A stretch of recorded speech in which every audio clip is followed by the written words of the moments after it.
Hello दोस्तों, आप लोग को दिख रहा है? आप लोग को फन ऑफ जीके जीएस में स्वागत है, जिसमें मैं सिर्फ जीके जीएस के बारे में बताऊंगा। ठीक है, और इसमें कुछ नहीं रहेगा, सिर्फ जीके जीएस, जिसके साथ आप लोग खेलिए कूदिए और पढ़िए जीके। चलिए, जो कि आपको पुलिस में, दरोगा में, बिहार एसएससी में और अन्य एग्जामों में आपका सहायता करेगा। आइए, पहला क्वेश्चन क्या दिया हुआ देखिएगा। सामान्य विज्ञान टेस्ट सीरीज क्या है? प्रथम। चलिए, लकड़ी का एक गुटका पानी में इतना घनत्व के ऊपर अपनी आयतन 30% तैरती है, तो लकड़ी का घनत्व कितना होगा? जब 30% तैर रहा है तो 70% वो डूबा होगा, कोई दिक्कत? 70% वो पानी के अंदर होगा, मतलब कि 70%, 70/100 लिख सकते हैं। गुने घनत्व निकालने के लिए 1000 से मल्टीप्लाई करेंगे, मतलब 10⁻3, कोई दिक्कत? चलिए, तो क्या आ जाएगा? 0. क्या आएगा? 0.7 इंटू 10⁻³ हो जाएगा क्या? घनत्व। चलिए, प्रदूषित पानी को जैविक उपचार का उद्देश्य क्या होता है? बीओडी को कम करना। बीओडी के माध्यम से क्या होता है? पानी शुद्ध हो जाता है। चलिए, बीटी कॉटन नहीं है, कौन सा है? सभी पेस्टिसाइड के लिए प्रतिरोधी। बीटी कॉटन क्या नहीं है बताइए? सभी पेस्टिसाइड के लिए प्रतिरोधी। आइए, अगला क्वेश्चन क्या है? कोई वस्तु अपने विराम अवस्था में क्या है? 0। ठीक है, और t भी क्या है? 0 से चाल शुरू करती है और एक्स अक्ष के पास 3 मीटर के नियत त्वरण के साथ घूमती है, मतलब a कितना? a हो गया 3, कोई दिक्कत? चलिए, तो समय 2 सेकेंड और 4 सेकेंड के बीच इसका औसत वेग कितना है? चलिए, प्रथम नियम क्या जानते हैं बताइए गति का? v = u+at। तो u = आरंभिक कितना है? बोलिए, विराम अवस्था से चल रहा है मतलब 0। a का मान कितना है? बोलेगा 3। और फिर क्या? t का मान क्या है? 2 सेकेंड निकाल रहे हैं पहला के, तो 6 मीटर आ गया। उसी प्रकार दूसरा का निकालेंगे तो कितना आ गया? 12। तो 6 और 12 कितना हो गया? 18। उसका औसत निकाल दिए तो 9 आ गया, कोई दिक्कत? ऑप्शन नंबर डी हमारा बिल्कुल सही जवाब है। चलिए, निम्नलिखित में से कौन सा जोड़ा गलत है? रामसर सभा वायु प्रदूषण के लिए, ये तो पहले ही गलत है। चलिए, आइए, क्योटो प्रोटोकॉल जलवायु परिवर्तन के लिए, ये सही है। मॉन्ट्रियल प्रोटोकॉल ओजोन रिक्तीकरण के लिए। रियो सभा कहाँ है? धारणीय विकास के लिए, कोई दिक्कत? देखिए, मैं इसको उतना डिटेल में नहीं बताऊंगा, मैं आपको याद करवाने के लिए सिर्फ बता रहा हूँ। जहाँ पे डिटेल हमको समझ में आएगा ऐसे बोलिएगा, सब क्वेश्चन के ये पॉसिबल नहीं है, क्योंकि इसमें टाइम लगता है, समझे? क्या बोला गया? एक प्रकाश की किरण वायु से होकर एक द्रव्य से गुजरती है तो 15 डिग्री विचलित हो जाती है।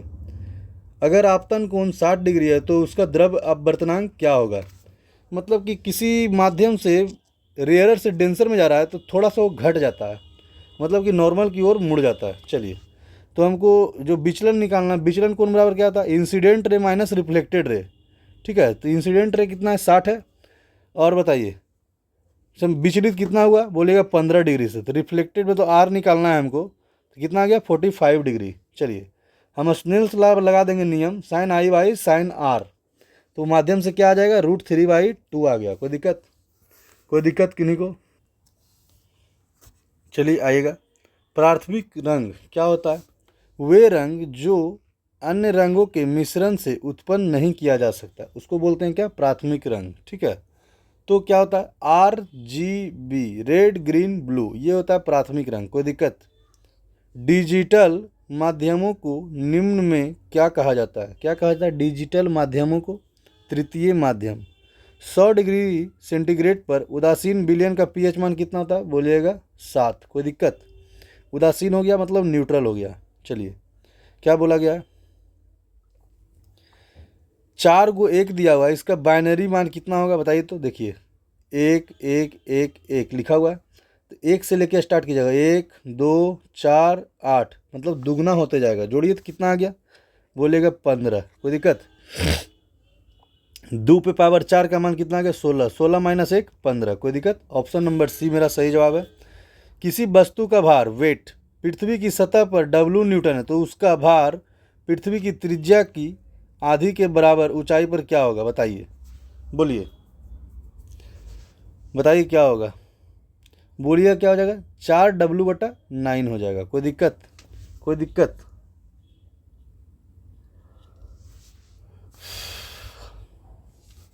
आइए नेक्स्ट क्वेश्चन। ध्रुव ग्लास, धूप चश्मे के प्रयुक्त किए जाने वाला कांच क्या होता है? ध्रुवन के कारण वे प्रकाश की तीव्रता कम कर देता है। कोई दिक्कत? चकाचौंध कम हो जाता है किसके माध्यम से? ध्रुवन के कारण। जब एक समान आवेशित गोल के भीतर प्रवेश करते हैं तो विभवांतर क्या होता है? बोली तो। एक समान आवेशित गोले के भीतर प्रवेशित करता है तो क्या होता है? उतना ही रहता है जितना पहले था। विभवांतर में क्या चेंज होगा उससे? एंजाइम क्रिया कहते हैं किसे? सक्रिय ऊर्जा घटाकर। क्या होता है? एंजाइम क्रिया सक्रिय ऊर्जा को घटा देता है। प्रोकैरियोटिक में निम्न में से किसका अभाव होगा? बताइए तो। माइटोकॉन्ड्रिया का अभाव होता है। दुर्लभ गैस सामान्यतः रासायनिक रूप से अक्रिय होते हैं। कौन सी होते हैं? अक्रिय होते हैं। कौन होते हैं? Noble gas. उनकी इलेक्ट्रॉनिक विन्यास क्या होती है? स्थिर होती है। कोई दिक्कत? एक साबुन के बुलबुले के ऋण आवेश दिया जाता है तो उसकी त्रिज्या क्या होती है? बढ़ेगी। ऋण आवेशित देंगे तो क्या होगा? बढ़ेगा। चलिए क्या बोला गया है बताइए। प्राकृतिक वृद्धि नियंत्रक हार्मोन कौन सा है? Indole acetic acid. प्राकृतिक वृद्धि नियंत्रक ग्रोथ कंट्रोल हार्मोन क्या है? Indole acetic acid. चलिए निम्नलिखित में से यौगिक सबसे अधिक परमाणु किसका होता है? बताइए तो। बोलिएगा H2SO4 का। कैसे होता है आइए दिखाते हैं। देखिए कुछ परमाणु भार दिया हुआ है जो आपको याद करना है। आइए देखते हैं। HNO2 पहला ऑप्शन क्या है? देखिए तो HNO2। ये सारी ऑप्शन को मैं बताया हूँ। HNO2 ठीक है। यहाँ देखिएगा HNO2। H का मान कितना है? बोलिएगा 1 तो यहाँ पे 1 लिखती हैं। N का मान कितना है? बोलिएगा 14 तो यहाँ पे 14 लिखा गया। ठीक है। उसके बाद O का मान कहाँ है? O का मान कितना है? 16 तो 16 को O 2 बार है तो 16 गुने 2 मतलब कि 32 तो यहाँ पे 32 लिखा गया। 14 1 15 32 और 15 कितना हो गया? 47। कोई दिक्कत? HNO2 का कितना आया? 47। आइए H2SO4 का आते हैं। H कितना है? 1 कितना बार दिखा हुआ? 2 बार तो इसको 2 लिख दिए। S का मान कितना है? S कहाँ? S का मान 32 यहाँ पे 32 लिखा गया। S एक बार है 32 लिखा गया। O4 O कहाँ है? 16 तो 16 को 4 बार से गुना करेंगे तो 64 64 32 96 96 2 98। कोई दिक्कत? आइए CA का मान कितना है? देखिए CA का मान कितना है? 40 तो CA को 40 लिख दिए। O का मान कितना है? बोलिए O का मान कितना है? बोलिएगा 16। देखिए ना O का मान कितना है? 16 तो 16 H का मान 1 तो 1 16 गुनी 2 मतलब 17 गुनी 2 34 34 प्लस 40 74। कोई दिक्कत? CO2 C का मान कितना है? C का मान कितना है? C का मान यहाँ देखिए 12। कोई दिक्कत? और 12 लिख दिए। O का मान कितना है? बोलिएगा 16 16 गुने 2 32 32 और 12 44। मतलब सबसे ज़्यादा परमाणु भार किसका? बोलेगा H2SO4 का। आइए देखते हैं क्वेश्चन नंबर क्या है। H2SO4 का सबसे ज़्यादा परमाणु है। कोई दिक्कत? आइए मनुष्य ने किस वर्ष पहली बार चांद पर कदम रखा था? 1969 में। ठीक है। कोई दिक्कत? कवक विज्ञान माइटोलॉजी ठीक है कुकुरमुत्ता के अध्ययन से संबंधित है। किसी रेडियो एक्टिव पदार्थ के उत्सर्जित कण चुंबकीय क्षेत्र में विक्षेपित होता है उसको क्या कहते हैं? ये कण इलेक्ट्रॉन हो सकते हैं। कोई दिक्कत? खसरा के आक्रमण को रोकने के लिए टीका क्या होता है? जो खोजे थे लगाने के लिए किसने दिया था? बताइए। John F Anders. कोई दिक्कत? जॉन एफ एंडर्स ने दिए थे खसरा रोग का टीका। क्या है? एपोमिक्सिस। एपोमिक्सिस का अर्थ क्या है? बगैर लिंग जनन हुए भ्रूण का निर्माण। क्या? एपोमिसिस बगैर लिंग जनन का भ्रूण का निर्माण होता है। चलिए ये सेट नंबर फर्स्ट था। आप लोग ऐसे ही देखते रहिए। थैंक्स। ठीक है रखते हैं। आज यहीं तक रहने दीजिए।